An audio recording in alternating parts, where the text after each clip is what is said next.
गुस्सा कंट्रोल करने के मुतालिक और इसकी अजर सवाब के मुतालिक हदीस मुबारक है, मन कफ़ा ग़ज़बहु कफ़्फ़ल्लाहु अन्हु अज़ाबा, कि जो शख्स लोगों से अपने ग़ैज़ो ग़ज़ब को रोकेगा तो अल्लाह ताला उससे अपने अजाब को रोकेगा। हज़रत ईसा अलैहिस्सलाम से सवाल किया गया कि सबसे शिद्दत वाली चीज कौन सी है? आपने फरमाया सबसे ग़ैज़ो ग़ज़ब और शिद्दत वाली चीज अल्लाह ताला का ग़ज़ब है।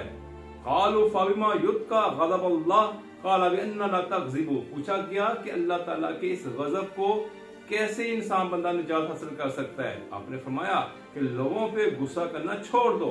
फिर तौरात में जिक्र है, या मूसा इमसी ग़ज़बका अम्मन मलकतुका अलैह, ए मूसा उन लोगों पे गुस्सा मत कर जो कि तेरी मलकियत में है, जो कि तेरे खिदमतगार हैं। अल्लाहु अन्का ग़ज़बी, अगर तुम पे गुस्सा नहीं करेगा तो मेरे गजब से महफूज रहोगे।